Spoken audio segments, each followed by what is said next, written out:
Welcome to Discover Indie Film. I'm your host, Jeff Howard, and I'm very excited. I got filmmaker Dominique Draper with me. Hey, Dominique. Hey, Jeff. How you doing? I am good, and it is good to have you here. Let me do the intro very quickly. Oh, wait, I better keep my glasses on.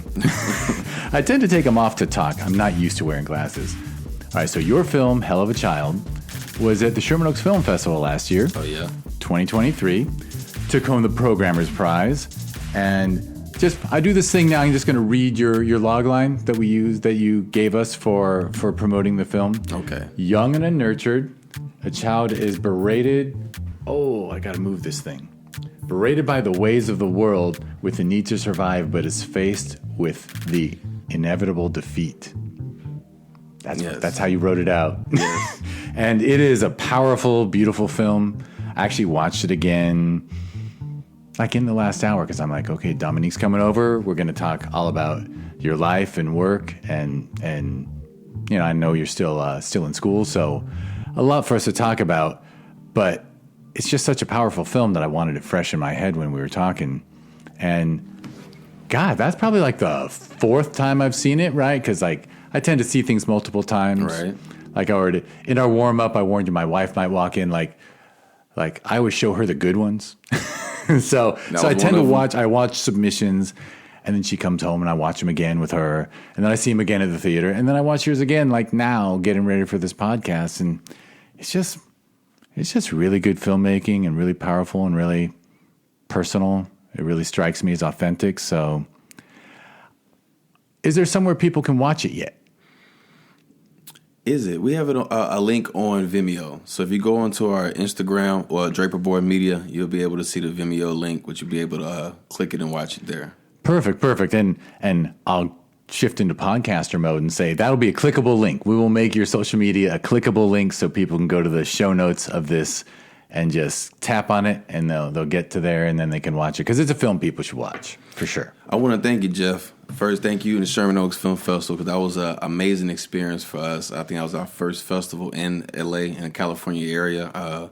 Keep in mind, I'm new to California, so that was an amazing experience for us. I think with the Programmers Award, we was able to bring out Camden Randall, who is the lead for that film.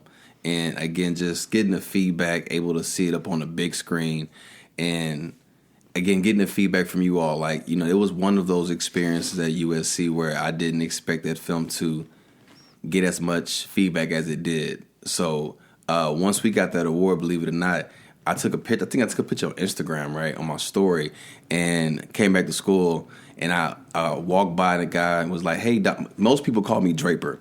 So the guy was like, hey, Dominique. And then somebody said Draper. And the guy was like, oh, you're Draper? You just won that award at Sherman Oaks? You know, so just like that award just kind of just sparked a lot of fire, you know, at school and just in my community. So, again, I just want to say thank you to you in the festival.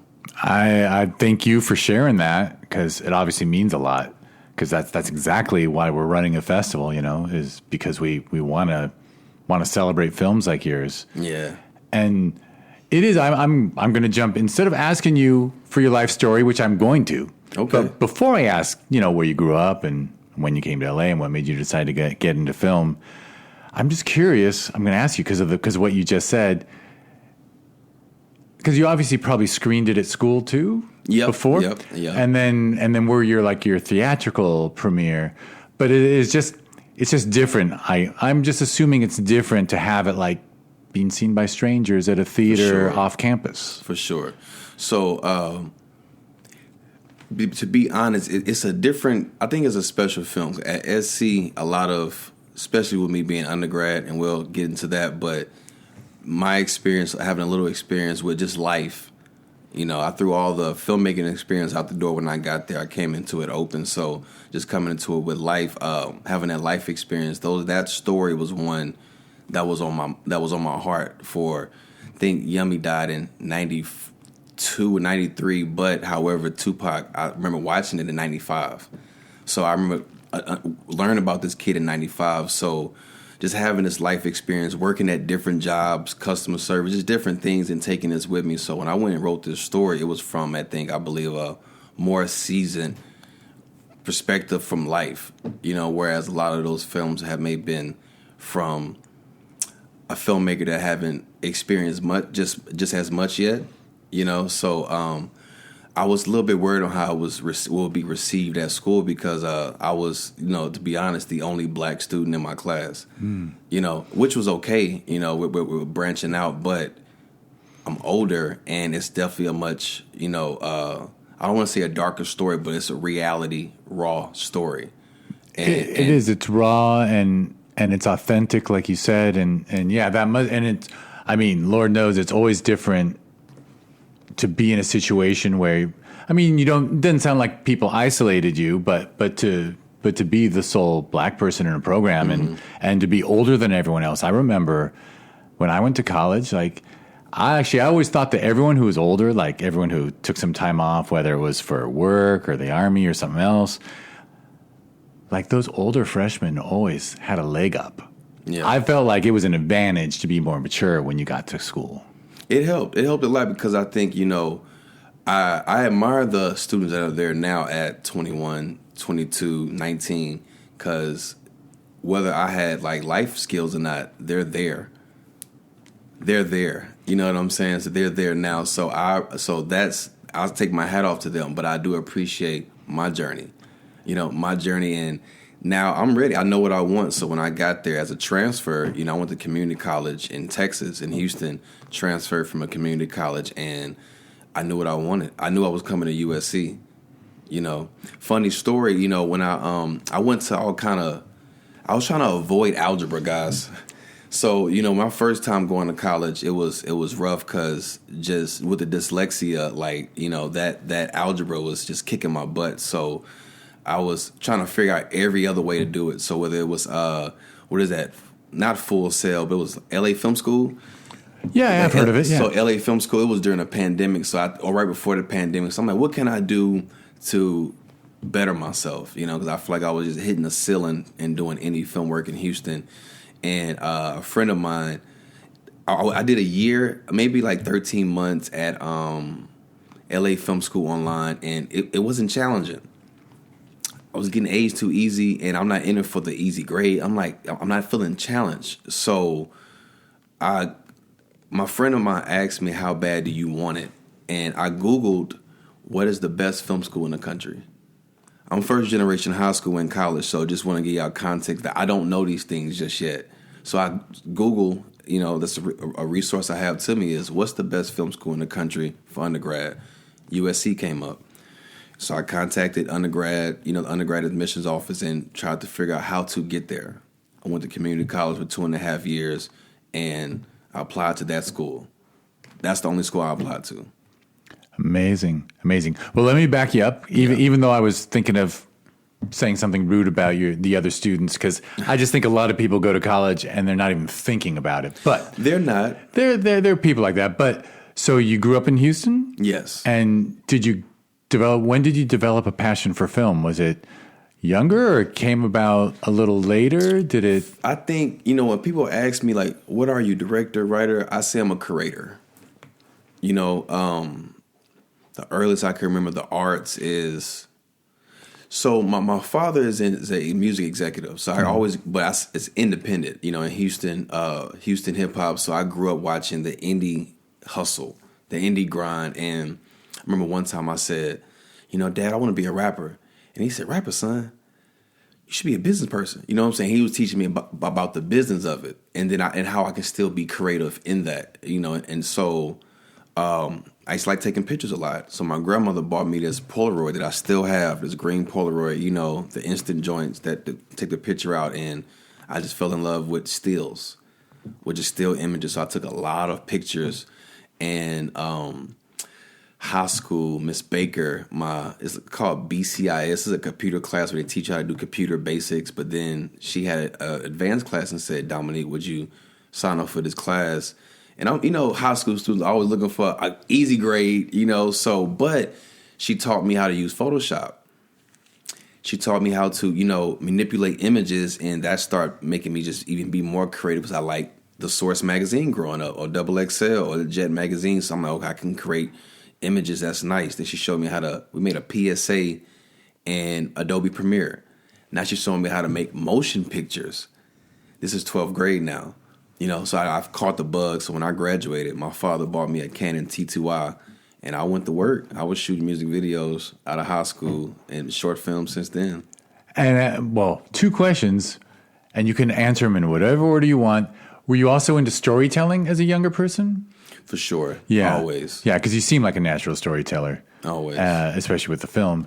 So were you writing short stories and stuff? Were you always just like a creative kid? I think it was music, or listening to stories. I told somebody the other day, how they have the state exam test, like when you're in grade school, and you have to do the writing one, and you have to write an essay, and they give you the practice side, and they give you the side where you can write your final draft. I always had the story in my head. So I probably should have used the scratch side, like now that I'm an adult looking back, but as a youngster, and I had the story in my head, so I would write it. So I noticed at those moments, but when I think I would say I was a director or a visionary first, because I used to listen to Tupac, Ice Cube, Scarface, and listen to these reality raps and just close my eyes and see the video and see the picture. So that's kind of how it started. I wasn't a writer until maybe 5 or 6 years ago, But in your mind, you were telling stories with the moving image, yes, which I will share with you. When I was a kid, I did the same thing. And actually, I'm really old, like pre-MTV. But when I was a little boy in the 70s, I would listen to music and I would just picture movies that match the songs. So like I totally know what you're talking about. Like that's like you have that brain that's always just visualizing stuff. And you say you look old. You look young, Jeff. Well, I appreciate that. Thank you. I've learned to take a compliment nowadays. But I'm probably your dad's age. But anyhow, but maybe your dad's young. But anyway, I was going to say, what was I going to say? See, you threw me off with a compliment. But, and was it a great opportunity, the fact that your dad was involved in the music scene, that when you got that camera, you could just go to his people on his bands he was, or performers he was working with and say, look, I'll make you a video, and I bet your rate was a lot less than other people. One thing about my dad, he never let me walk in his shoes. He says, son, you got to get your own and make your own. And as a youngster, you get a little frustrated because you kind of do want the hand-me-down or whatever. But he made me build it on my own. So I gave you the tools. I taught you how to do it. I'm here to support you, whatever you need, but go do your thing. Right. So, he got you that camera, but he was not going to hand you, all right, here, you can make 10 music videos. He wasn't going to hand over his phone. He wasn't going to hand over that contact. But in that, because he kept me around as a youngster so much, I was able to meet these people in passing, and I was able to develop relationships on my own as I started working versus off of, hey, you're Tony's son. It's like, oh, no, that's Dominique. He handled his own business. I've seen him. He's made a way, and I've seen the videos he's done on his own. So I appreciate it, looking back. For sure. All right, and so that teacher sounds... I love a story with a pivotal teacher, right? It's always wonderful to hear about a teacher that really nurtures a young person like that. So, and you got shown Photoshop. When did you first get to see like video editing and stuff like that? It was in that class, in Miss Baker. And Miss Baker, I always talk about her, and I appreciate it so much because that's when she showed me video editing, and we made a PSA. Oh, that's for right. School. Yeah. So that showed me Premiere and that whole Adobe suite. So from there it was like I can make it. You have a computer in front of you. The old man bought me a laptop, and I went to work. It's wonderful. I think that's one reason why there's a bit of a. There's so much good work at the independent level now. Like the films you see at film festivals, I think are better than a lot of stuff I see, coming out of the industry. And I think it's partially because now for like a generation almost, like video editing is within reach. Yes. Like when I was young, video editing still required like $100,000 computer. Like it was just out of reach for normal people. And like, man, that's insane to hear. Can you believe that? Do people even talk about Avid now? Well, I like it. We work at Avid. We work in Avid. Our current film is being cut up in Avid, but just think about But like average used to be like $100,000 for the hardware, man. And I don't even know. I mean, yeah, it was, but that's because but look, the computers that got us to the moon were like the size of this house, right? So, all right, so, and then when did you? Well, so you said how you chose USC, but did you know? Which I totally respect, by the way. But did you know, like, when you were like going to community college, you said, like, did you have an emphasis on film then, or were you thinking more business? Because I know your dad was encouraging film. business. So I went to community college with. So you meet with a counselor there because you have to declare something, some major. I declared arts, but I was already talking to SC counselors, and I asked them what courses I needed to cover myself as just those first 2 years, those general education courses. So I was taking everything transferable while I was there because I didn't have an AA in mind, the associate. I knew I was going to right. USC. It was a stepping stone for you. It was a stepping stone. So I took every class that was transferable. Every semester, USC. What do I need? It was during COVID, so some classes was hybrid, and it was that weird thing of making sure it was transferable. So I had that in mind. Like I was going out the. You might as well say my community college was a USC community college. That's how I treated it. Right, because you turned it into that. You made it. Absolutely. Yeah, absolutely. So wow, that shows a lot of maturity for a young. I mean, I think it shows a lot of maturity for a young person to reach out to the program that they're interested in and get the information, and then to follow up on it. I mean, we all know people who have goals and things, and they don't do a lot about it. So kudos to your family. You got the drive. Thank you. Yeah. Like that's something I always think about, and I think that's what drives me even more. Family for sure, but once you ask for something, the universe, once you ask for something and once you put in the work and you receive what you ask for, if that's not motivating enough for you to keep going, then I don't know what is. And that's what has happened. Like when everything I've asked for, once I've made that decision to go back to school, get my education, come to California, everything that I've asked for has happened. But I've worked for it, So, yeah. Yeah, no, and worked hard and with focus too. Absolutely. Like I'm like trying to highlight the focus there. So it must have been, how amazing a day was it?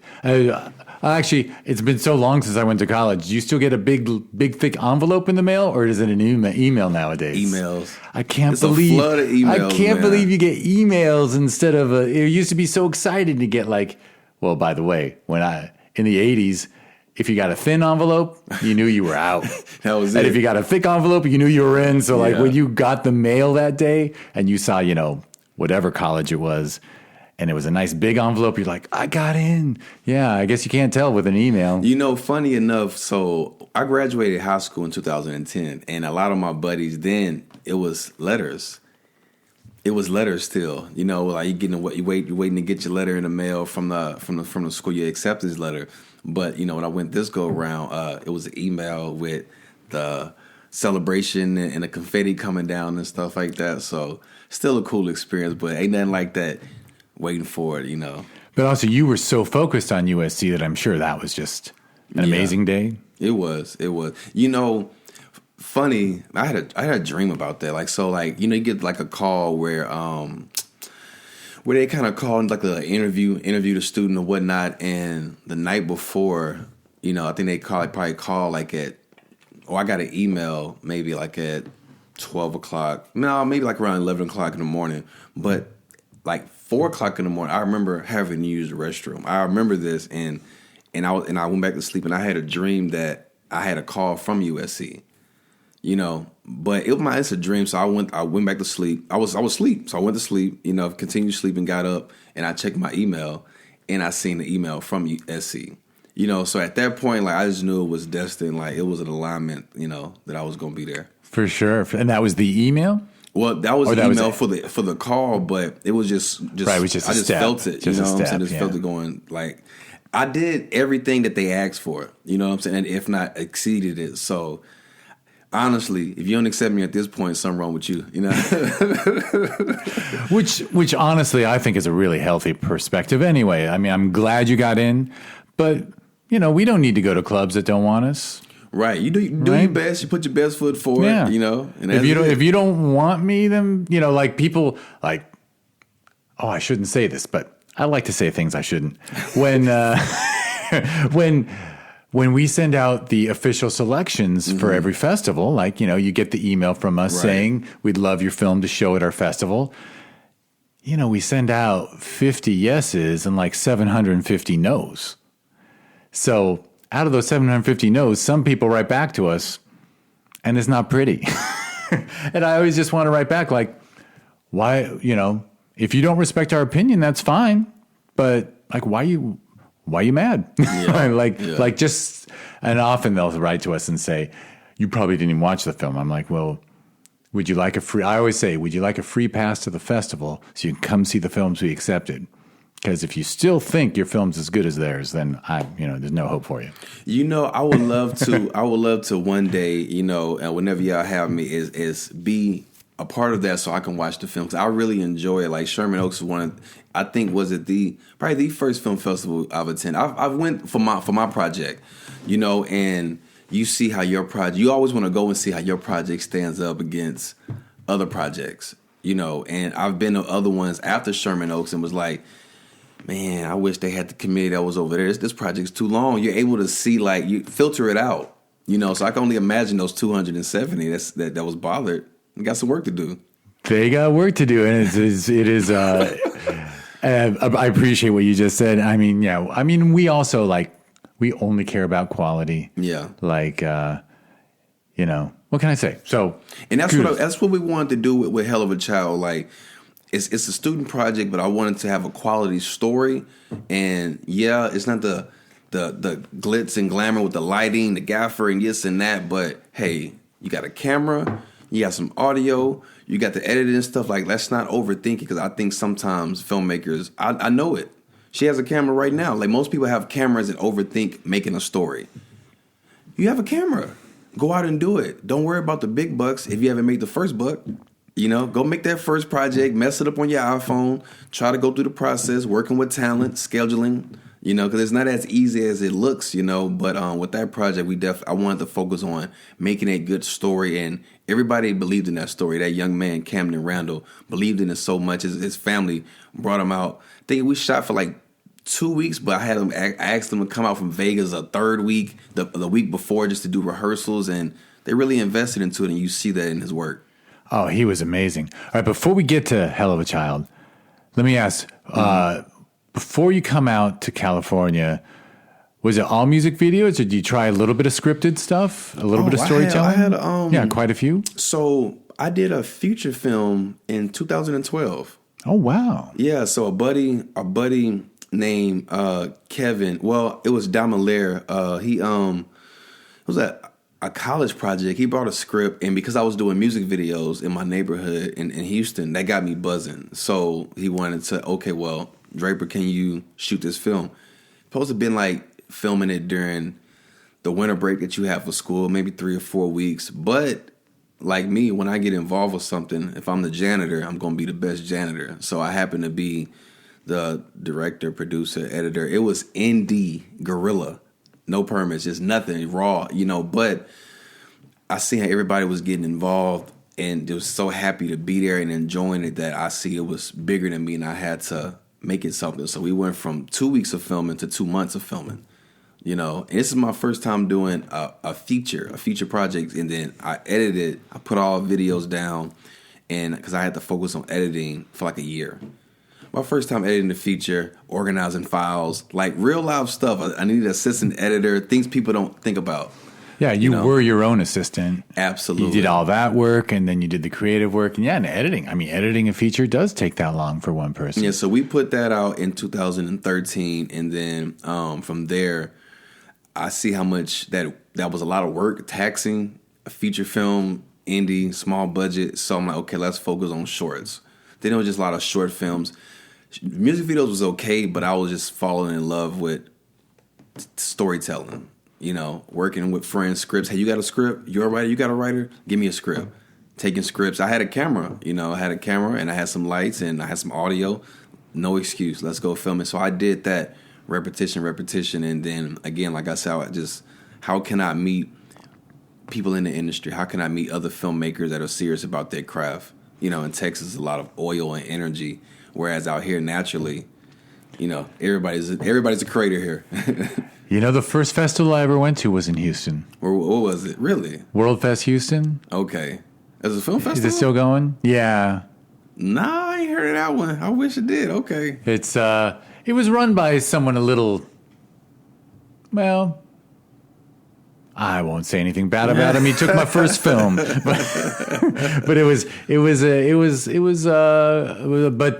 Houston is obviously, Houston's it's an oil and gas town. It's a lot of, Texas is an interesting place. I got a lot of friends from Texas, actually, who say they won't go back. Houston is special. One thing I say about that is very multicultural, and that's how I grew up, So, but yeah, Texas is special. I love it though, man. But I wish we just have more of that industry, more industry involved there. But that's what again brought me here, and I met some amazing people. So yeah, so I mean, it is impressive too that you got into this because I mean, a lot of people do tell me like until if you grow up pretty removed from the Southern California film industry, some people don't even realize that how films get made. So right. So you clued into that, you figured it out, and then you decided to go to USC and you devoted yourself to that. And then was Hell of a Child the first project there? No, several. The first project was this film. It's a documentary I did called How Boys Were Made. And that's a documentary on the making of Boys in the Hood and John Singleton. Oh, fascinating. Yeah. Yeah. Oh, was he? No, because you just did your research. You didn't, because he's like a famous USC grad. So exactly right. So I didn't know until I got there. That's so funny. So right, you found him inspiring. A fan of him, but again, just that first generation, just education. Education was pushed, but not like institution because nobody just graduated schools, and universities. So I just didn't think, and I'm sure I heard in his interviews, SC, but I wasn't thinking no university ever in my head, So not until I was walking the grounds that I'm like, John went here. I'm like, oh, this person went here. This person went here. So when I got there, and I was I was amazed that John Singleton went here. And I was like, I ain't got no statue of this man. I was just being exaggerated, right? And so I said, no, I gotta do something about this. I gotta tell this story. So funny enough, they end up doing a year-long celebration where every month they screen one of his films. So the first film, of course, is Boys in the Hood. They had a big panel, and I didn't know what I was gonna do a documentary about. I think I probably did at this point. I think I did, but I seen Miss Sheila Ward, John Singleton's mother.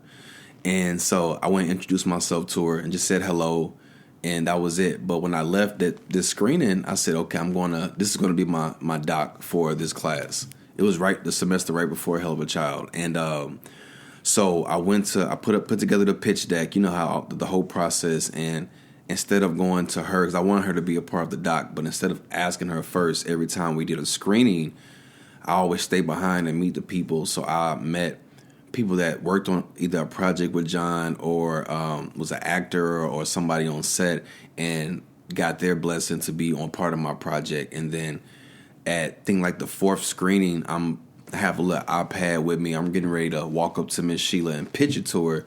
And as I'm pulling my iPad out, she says, Dominique, I always see you at these screenings. Here go my number. Call me tomorrow and tell me what you're doing. So she could sense it. I guess so. She knew that you had purpose. Yeah. So I called her the next day and we chatted for about 2 hours about everything and nothing. Just chatting. Just building. And I'm very personable, so I like to just talk and get to know people. Because I tell my actors, outside of all this, my talent, outside of all this movie stuff, we're human. this stuff don't matter. You know, we can make it up. We can put some lights and cameras on and actors and redo it. But, you know, this human experience and what we're going through as humans, like, that's something we have to cherish. So she gave me her blessing to be a part of the project. So that documentary, How Boys Was Made, is the first project I did at USC featuring Miss Sheila Ward, who is John Singleton's mother. Fascinating. By the way, I love that title. Thank you. Because it does sounds like it's got more than one meaning. It does. For sure. Yeah. And I certainly see a theme. I know of 2 films now, and I see a theme about childhood and what it's like to be a young male in our society. Oh, yeah. Yeah. So so do you want to share so it was the next semester Hell of a Child came out? Or is there more to say about it? I don't want to skip the documentary if there's more. No, that was it. So during that semester, I was writing Hell of a Child, though. You know, so, but like John, inspired by the hip-hop culture, very much inspired by the hip-hop culture. And like I said, at the Sherman Oaks Film Festival, I put on a couple records. Well, in particular, I knew about this, but how did I write this? I put on some Tupac records, and his spirit and vibe and energy, when he talked about this child, but it just came to me. So that's how I end up writing. That's why it's not a lot of dialogue in that film. You know, a lot of my projects, I'm very kind of poetic, and I like the images and the characters and their eyes to talk to you, and let the cinematographer do their art and let these images talk to you. So that project, I was able to listen to some music and write it, and I wrote that simultaneously while I was doing that doc. You know.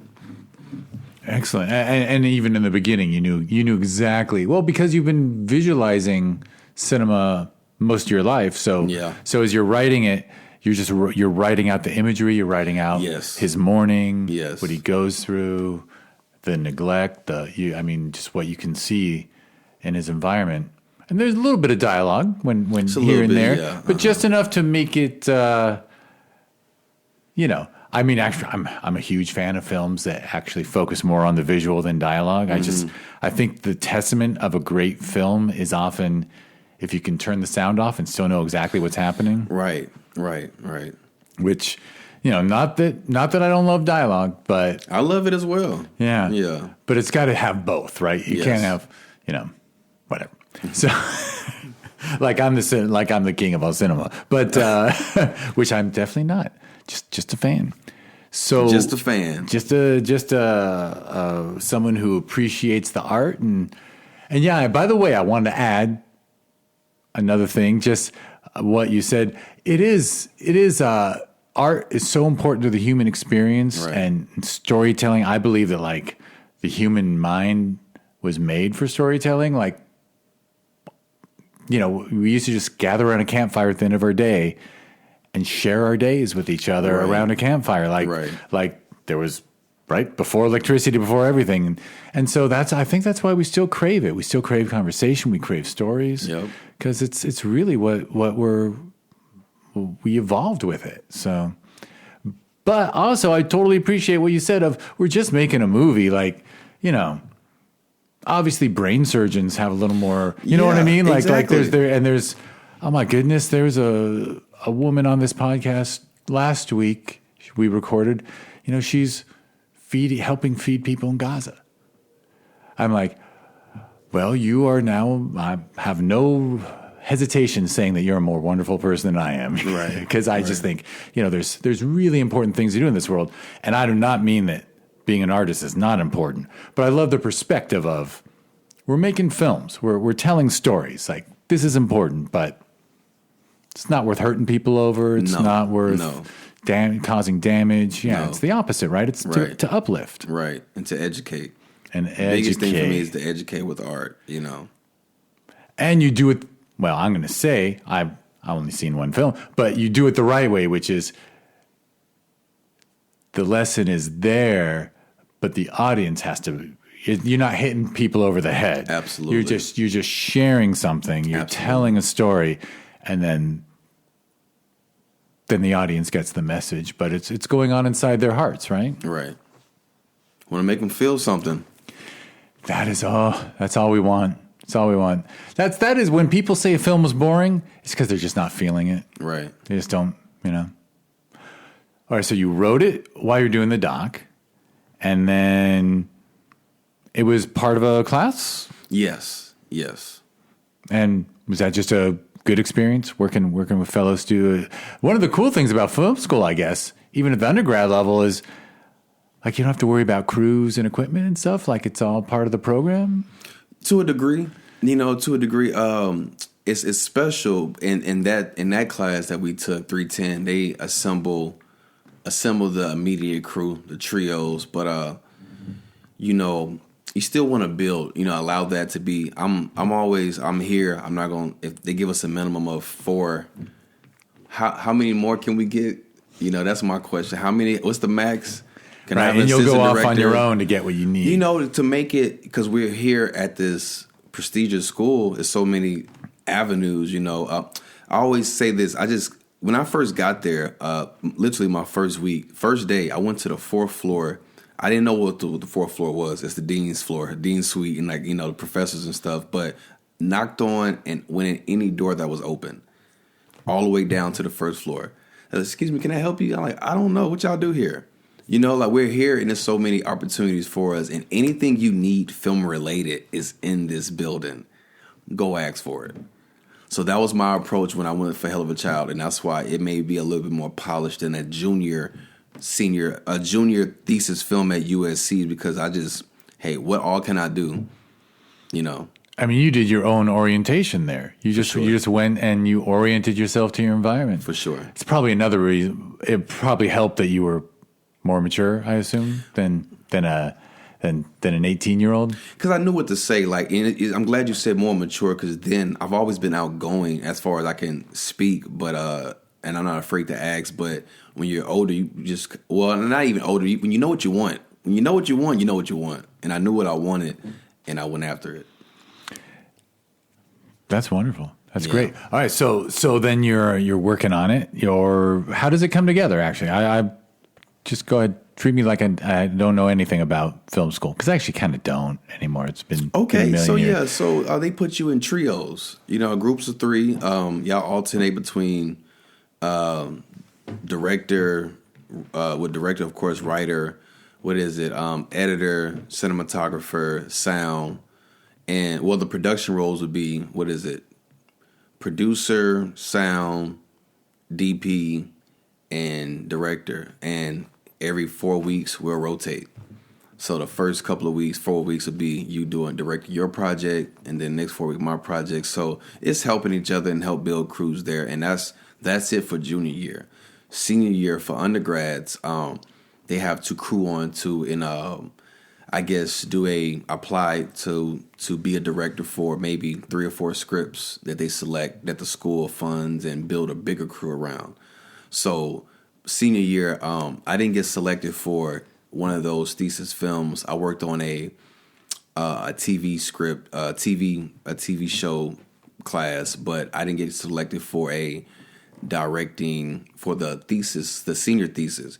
But with those senior thesis, people got to submit. You can't direct your own script as well, so people got to submit the script. Then you got to shortlist the scripts and build your crew, But you have to get selected as director, or writer. So that didn't happen, but it's okay, because there's a grad level class called Media for Social Change. And that grad level class, me and my producer Chingy Sung, who I met in 310 when I did Hell of a Child, we both petitioned to be in this grad level class so we can do our now thesis film. So it's always about, at that school, just go at any institution, no matter where you are, don't take no for an answer. Go look for that yes, go look for that class, go look for what you need, those resources you need to get your film done, or anything done. Excellent. All right. Well, let's jump back to Hell of a Child, because I know I just actually got you beyond it. Just one year, right? One semester. Right. But all right. So you've got the script, you've got a producer, you got a lot of things in hand. Mm-hmm. I believe you said your lead actor was coming in from out of town. Vegas. Vegas.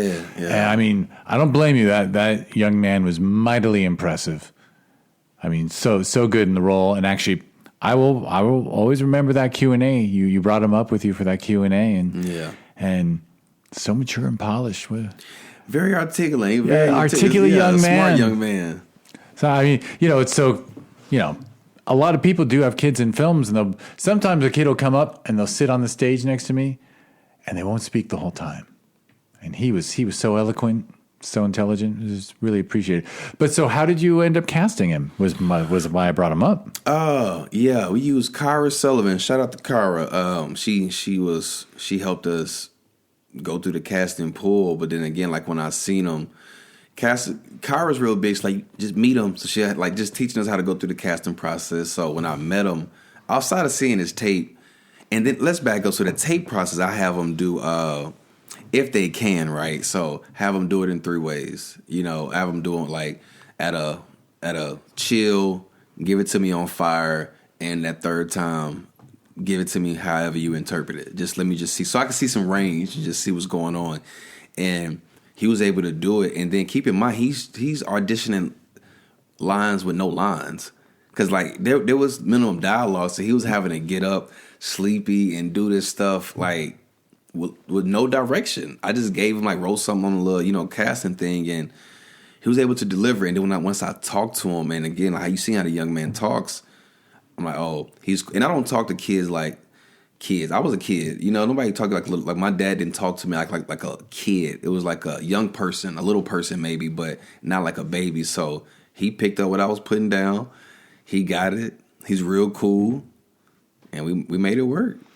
And you did like a casting notice or whatever, and he sent a tape from Vegas at first? Yeah, we did. It was with Cara Sylvian did the casting breakdown. I forget which one of them sites it was, but she sent us over the tapes, and I was able to go through all these tapes with kids, and right, and there was based on his audition tape. Then you did not hesitate to bring someone in from out of town. I didn't even realize he was from out of town. That's why that's like so great that you said that.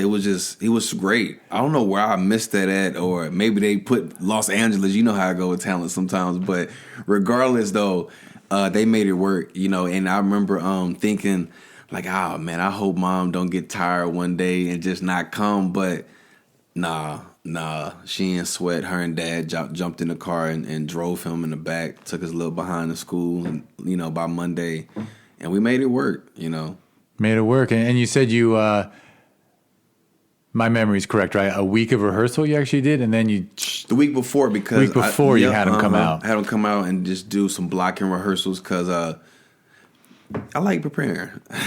The better prepared you are, the better the film is. I like preparing. So, we went through the blocking, went through the steps versus it being there, like them just meeting on Zoom. Because if he was in LA, then we would have probably just did rehearsals at school. But his parents understood what the mission was, and I greatly appreciate them because you see, like, it got us here. It got us here, at Sherman Oaks Film Festival. So I really appreciate the parents doing a great job for us. For sure. And you already had the locations picked out? Like, did he get to see the locations early? Yes, so we were able to go through the locations, and I appreciate them because that day I had to, like, we jumped in the truck, and it was all in SC, so it's like near SC area. They went to every location with me. I said, this location, we're going to be doing this. Let's just walk through the blocking real quick. We recorded on our phone. Like I say, use your cell phone. Just went through it, see how it was. One location we didn't have yet, but it's a street. We found a street, sidewalk, put them on the sidewalk and did the blocking there as well. So we was able to have like a cell phone cut of our movie from just doing the weekends of rehearsal. So yeah, and then you got to review that and make some more directing decisions. Yes, absolutely. It shows because I got to admit, some of those shots, I mean, besides like, I bet everyone talks to you about the slow motion running shot. Yeah. I mean, that's just, and by the way, like, my goodness, a young person acting that well in slow motion, like the expression on his face being that impactful in slow motion. You know what I mean? Like that's got to be, he's just a natural, I suppose. With that scene, that would always give me chills. Like, cause I think about when we was doing that shot, right? Like I knew it was going to be sick when we did it, but when we was doing it, but that take that we took, he was doing it. He was running, and I wish they could see me right now. He was running, and when he was looking, he was breathing. And when I called cut, it took him a second, and he he like snapped out. He literally like had to snap out of it, and and I was like, wow. And, we looked at the playback, and you see that, but he was in it. He was full method. He was that kid. Yeah. And we're not doing spoilers, which is cool. But what his character did, he was in that. Yeah. Wow. That explains why it comes out so well. Yeah. Shout out to Camden. Yeah, I mean, just wonderful. Has he? Well, you can tell me later if you want, but like, is he continuing on? Is he getting? Yeah. He's working. I can't. He also kind of has a look, right? Well, that's something you learn from the tapes, right? Mm-hmm. When I call them tapes, even though people are sending in digital videos, right. But yeah, it's funny. I remember hearing like some studio executive say decades ago, like, some people just deliver the groceries, like you look at them and they just belong on screen, and some people don't. I always find it interesting. Yeah, he definitely deliver them. He really does. All right, so it sounds like on set you're shooting it, you're getting exactly what you need, right? And then you hop. SC, are you doing the editing yourself, or you're working with an editor? We have an editor. Yeah, because they don't want you doing everything. Right. But with it being that cut, and then us being it's film school, so we still all work very tight together. So if I'm in the lab working on your project, I'm gonna call you, hey Jeff, come look at this, man. You know what I'm saying? Just getting feedback and vibing, and just really kind of trying to build teams. That's what we're there for, I mean, it's the most collaborative art form. I mean, there is no other art form that brings in this many human beings working together for a single goal. I mean, Lord knows painters and composers, they're just working alone. Novelists, writers, right, doing their thing. They're doing their thing alone. All they need is a keyboard and they're done. Or all they need is canvas and some paint. People don't think about the medic on film set. It's like, it's real things you need, There's a lot. Yeah, that's right. You had some. Yeah, you were shooting with some props that require special attention too. Yeah, so this project we didn't need a medic, but we definitely had to have the off-duty police officer for the prop weapon, and then any kind of traffic control and stuff like that. And for junior project, they're like, wow, you're doing a lot, but whatever we gotta do, you give me the resources, and can I not do it? Okay, then let's do it. So, and when I used to have consult meetings with artists for music videos, I always tell them, especially growing up, I mean, just coming up in the neighborhood, like, sometimes they'll allow their finances to limit their imagination. And the way my father raised me was like, hey, what do you want to do? What do you want to do, son? Think about it. Okay, that's what you want to do. Now let's figure out how to do it. So I kind of just took that same mentality, like, this is the story I want. I start dialing back after, but let me just get everything down, slap it on the wall, slap it on the paper, and then start trickling back. I wanted to do it in the park, but then the park is, okay, it's too many permits, it's too many red tape around that, so we'll put it on the street. But am I still able to tell my story and get it across? If it's a yes, let's rock out. Let's make it happen. Yeah, and you wrote it out exactly how you wanted it, and then you didn't compromise. You just found solutions to make it work. Yeah. Absolutely, it is. It's funny because filmmaking is like engineering. Really, like it's problem solving all day. For sure. You get a list of 50 problems. You're like, okay, I got to come up with 50 solutions. Right. It is. It really prepares you for a lot of things in life. It does. It does. I appreciate. I'm also the oldest of 7. So growing up, naturally, just being a leader, just older brother, like, that's running a small company in the house. I was gonna say, oldest of 7, you probably learned a lot of childcare too. For sure, for sure. Parents need help. For sure. So I think my youngest is. I have some bonus siblings that came later on, but as far as the ones that I grew up with, my youngest is maybe 10 years difference. So I remember, wiping some of them, carrying some of them. But just that feeling of nurturing and caring, like when they're your little siblings, I don't treat them like little. They're just your little human. They're not like a kid to you. So that's how I continue to treat. So when they say it's hard working with kids, I don't find that. So when kids work with me, maybe it's how we cast, but they're so cool and comfortable to where, like, I don't see that. They're fine. We have a good time on set. We're able to get it out. Hey, you ready? And I'm able to bring the best out of them. I believe bring the best out of them. With children, I like working with them the most because they give you their all. If they trust you and they trust you and believe in you, they're going to give it to you. Adults may have a little bit more damage just from growing up, trauma on previous sets, other directors. I didn't heard about other stuff from DPs where y'all got yelled at? Wow. But whereas children, they're new here, so like that just gives me that experience. Okay, if you start here, when they say children are the future, if you start here and show them how Hollywood could be, if you just show them proper ways of how the business is, then that's going to lead a new wave of good work in Hollywood. So, absolutely, and we already lightly talked about how there was a theme between the documentary and this. So now knowing that you're the oldest of 7, I kind of understand why you have special insight into childhood. Oh yeah, because you got to witness a lot of people go through childhood when it was still familiar to you, right? Right. Like you could still relate to it. You could still relate to it, but you probably have way more insight into childhood than, because most people don't think about their own. Mm-hmm. And then when you see other people going through it, I think it's more impactful. Yeah, for sure. So are you writing more stuff about childhood? Am I? You know what? Or am I chasing up the wrong tree? Nah, you're not actually. Like the next two, the one that I'm currently working on, the thesis is called "The Day You Find Your Name." It's coming of age liberation story, and then the ones that's after that, even though they're more on a more funner tip, it has children in it.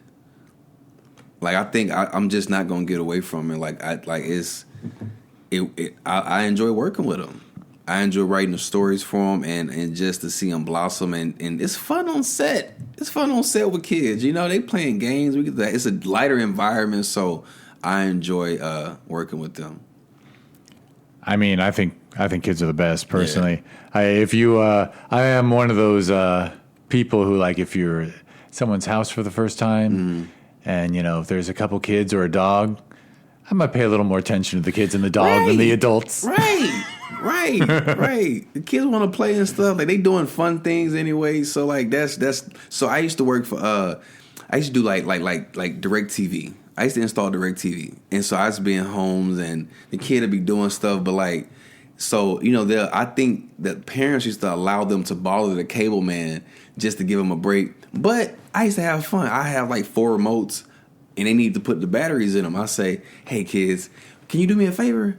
Could you let's see who can race and do the fastest. Let's see out of the 2 who can put these batteries in the remote the fastest. Give them a task. Kids love to be active. They helping me, So and they love to learn. I mean, look, it's dark outside. I could show you like the fence that my stepdaughter and I made together, and I forget how old she was, but she was old enough, but probably like 12. And I let her, she's like, "Can I use a circular saw?" And I said, "Yeah, here's how you use it safely." Right. Yeah, she's cutting wood. Right. She's just cutting wood in the backyard with me. And then when she went inside, I recut it so it was all the same length.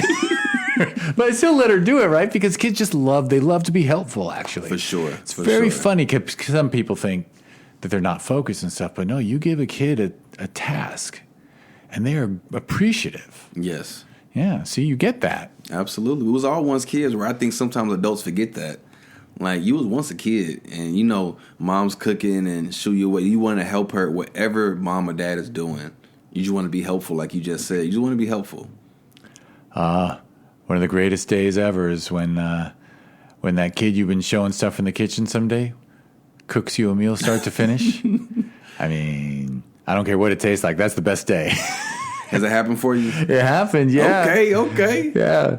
But it doesn't happen all the time. Hey, it happened. You got to get you one. Thanksgiving, do they bring a dish over?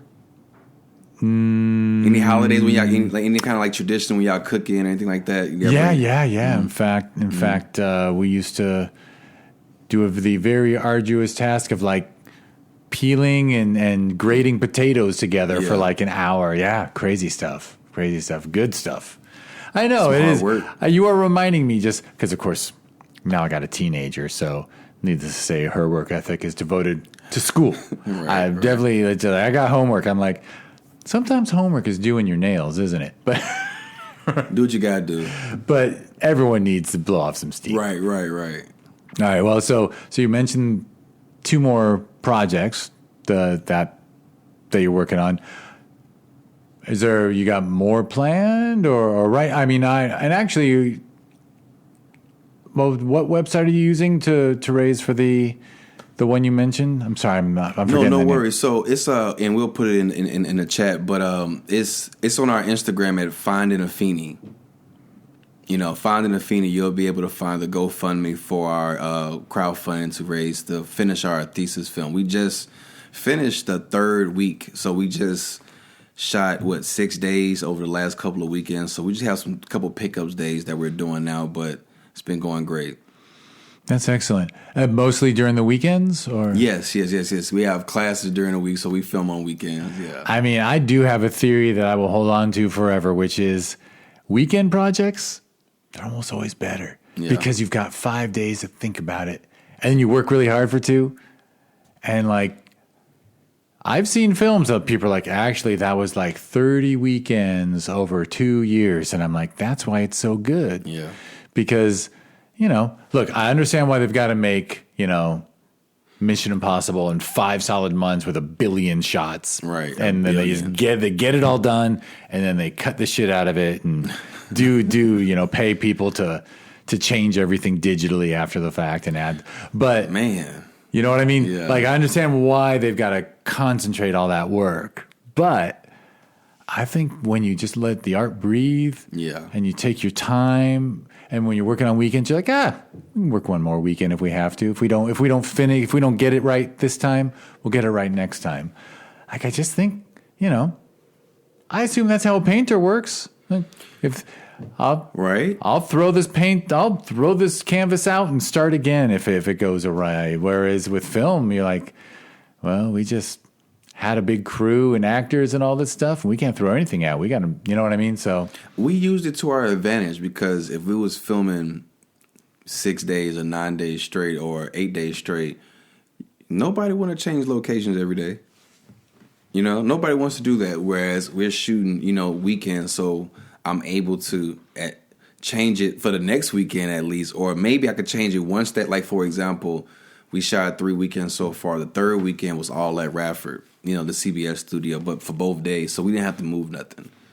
So like, think about stuff like that. The previous week was 2 other locations, but that allowed me to add production value to the project versus wear and tear on my crew and having them for 6 days straight change sets every single day. So use it to your advantage. Excellent. I just got to share with you, I grew up like 5 minutes from Radford. Really? That's where our family home is. Right, yeah, we really enjoyed working. It was amazing. It's an amazing facility, actually. Oh, yeah. Yeah, a lot of people don't credit it, but yeah. And a lot of famous stuff happened there. Oh, yeah. Including Gilligan's Island was shot there. Really? Yeah, there was a fake lagoon there when I was a kid or whatever. I know, it was great. I didn't know that. Yeah. You have to watch it growing up. Yeah, you're a little too young for Gilligan's Island, but you probably heard of it. I watched it, yeah. Yeah, for sure. Well, that's excellent. Anything else you want to share before... I feel like we're at the modern time, but oh yeah. So just again, this new thesis project that we're working on, it's called The Day You Find Your Name. It's loosely based on the life of Afeni Shakur. You familiar who that is? Mm-hmm.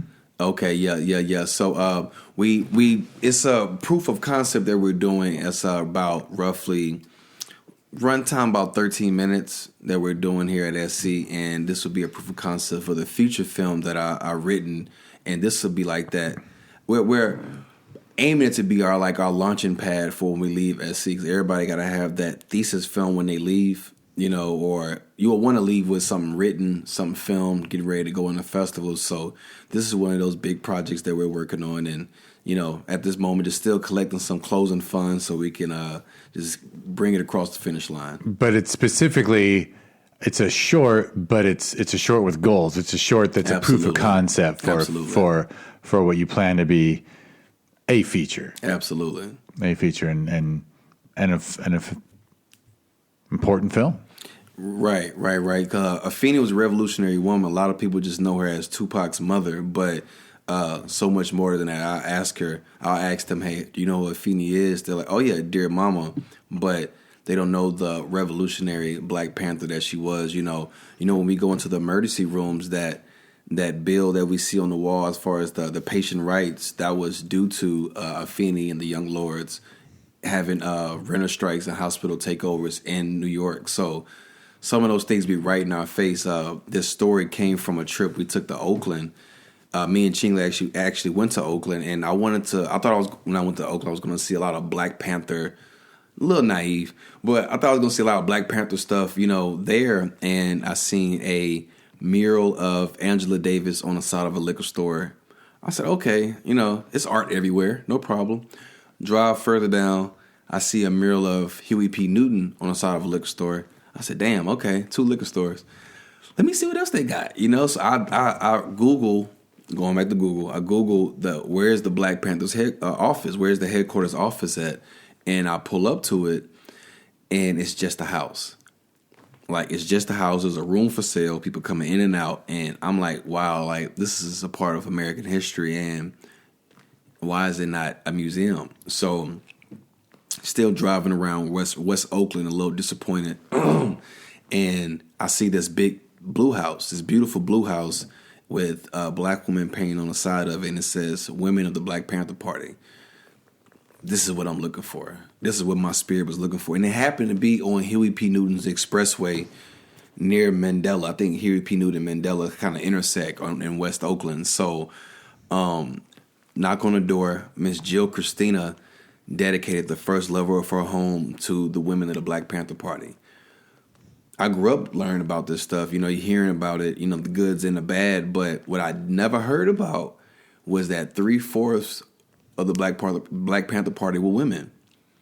It blew my mind. So to have this museum just dedicated to women, I'm like, this is amazing. And I'm reading about Erica Huggins, Frederica Newton, and all these other women besides Angela Davis. We know Angela Davis. So I look over to my right and I tell Miss Jill Christina, I said, this is amazing. And she looked at me in my eyes and says, well, young brother, I wish more men felt like you. I said, what are you talking about? Like what men have a problem with work that women has contributed to this country and to whether any war, So I kind of just went on my rant. When I left with that spirit of I got to tell a story of one of these amazing women. I didn't know who, but it goes back to the music.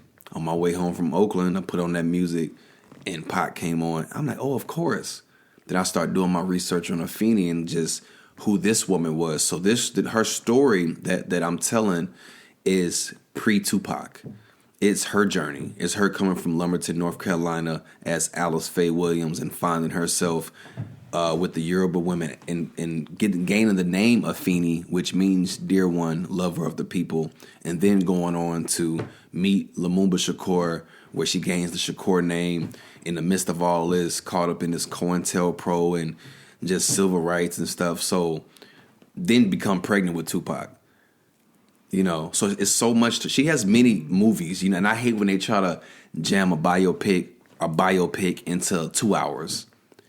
I don't think my life is as big as Afeni's, but you couldn't put my life in 2 hours. I don't think we can put your life in 2 hours. So what we're doing here is tackling this beginning part of her life of childhood, which is a theme of mine, and going into this womanhood, to this adulthood, adulthood of her life where she was caught up in this whirlwind. And I guess the cherry on top, which is a very sweet cherry, is that she's Tupac's mother, but the root and the cake of it itself is this story of this amazing woman. So that's a story that we'll look into.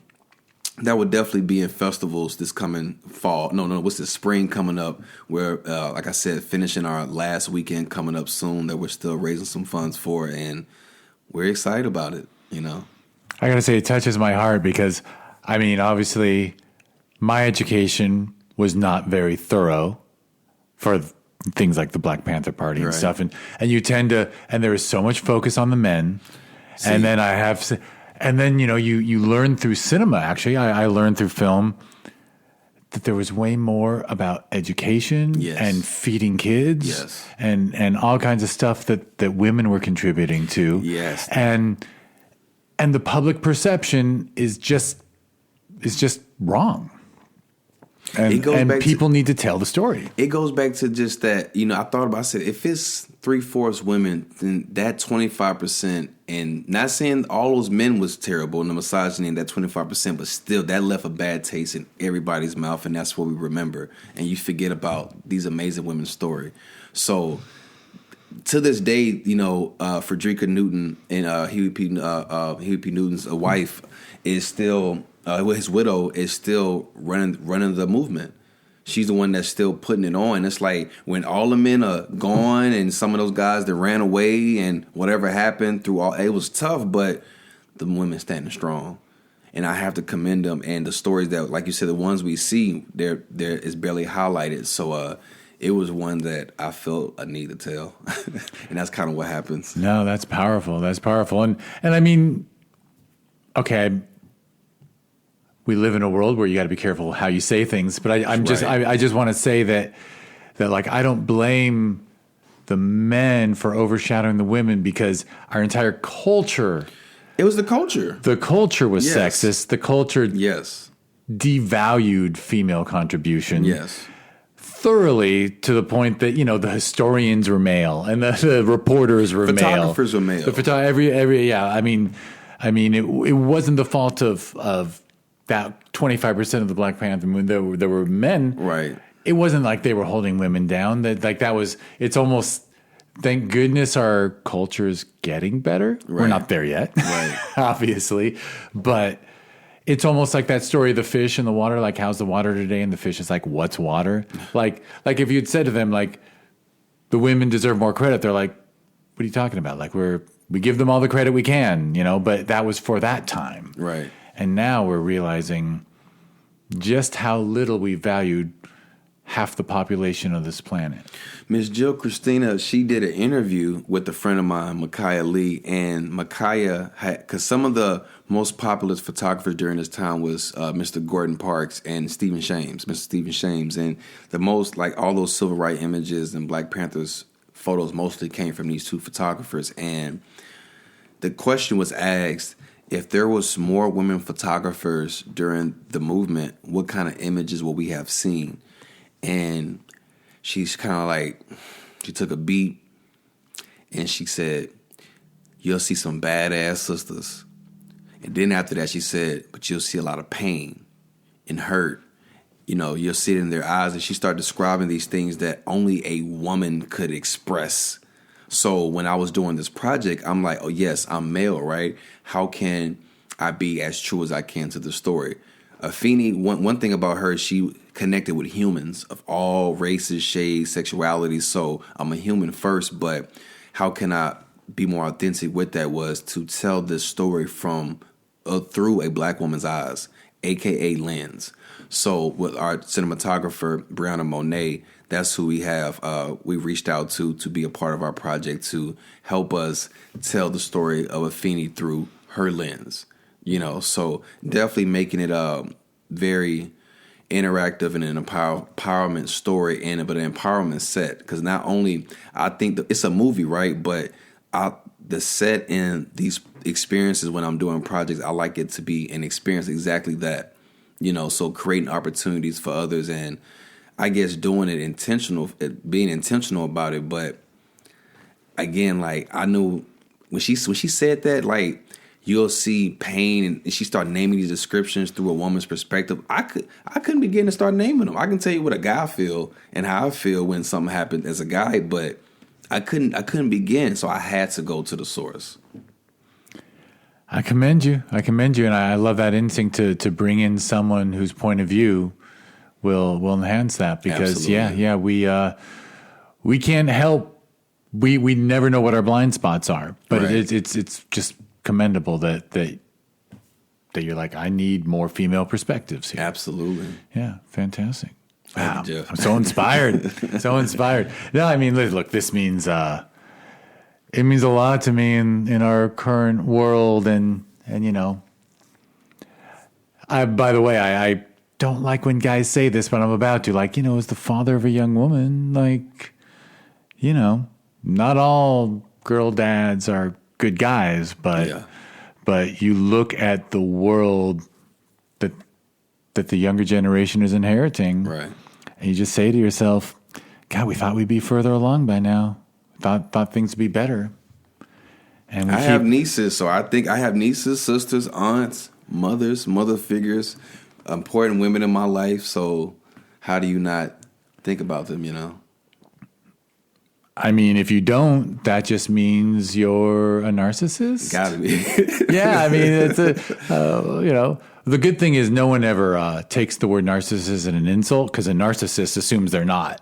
Right. So- right. I'm not. Yeah. I'm not a narcissist, but yeah, I go, yeah, those, well, anyway. All right, well, I guess we're, all right, so we're going to put the links for Yes. that film and your social media and stuff. Yes. It does just sound fantastic. It's interesting. I mean, I don't know her whole story. Honestly, I think actually I was around Tupac's age. So when he first exploded on this, became a national figure. Mm-hmm. There was a lot of reporting. That was back when we had newspapers, and you would read about people. Right. Like, there was a lot about his parents and a lot about his mother, like, you know, of his pedigree. And it obviously explained why his point of view was so original and why his take on things were so fresh, because he was educated so well and so differently, really, than the average person. But I appreciate it through the arts, and in particular through Sonic, because that taught me about Marcus Garvey, the Panthers, Malcolm X, you know, a lot of political prisoners, just people that I would have never known about. Little Robert Yummy Sandifer, who I made that story about, the little kid that died on the south side of Chicago, or Latasha Harlins that died they got killed in South LA, you know, in the early 90s. Like, so these stories of these unforgotten people or whatever, like the arts, education. So I'm not a rapper, but I'm a storyteller. So I tell my stories through cinema, and, you know, but I aspire to educate as well. And you're educating yourself as you go. You have You're to. learning more. You crave it. Absolutely. You better not stop. You got the curious mind. Yes, sir. Yes, sir. Which is fantastic.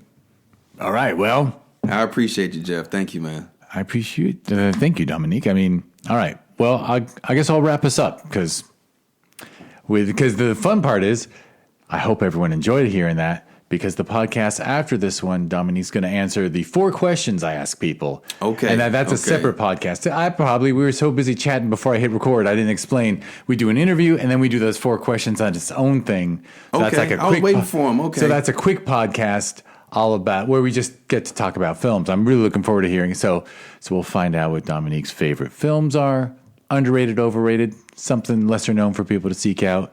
So it's like film tips, movie tips, Gotcha. which, heck, a film, someone going to the finest film school in the country, which Take note. might be the finest in the world. I'm looking forward to your opinions. All right, I will get us out of here with my closing spiel. But first, like I said, check the show notes. There'll be clicks to Dominique's future work and his current work. So check out the show notes. Also, like and subscribe to the podcast. Absolutely. Be nice. Write reviews. Do stuff like that. You know, this stuff helps. It helps everybody. We talked about the Sherman Oaks Film Festival. Thank you so much for the kind words about the festival. Absolutely. We hold it every December, which means it's in 3 weeks. And if I had hair, I might be pulling it out.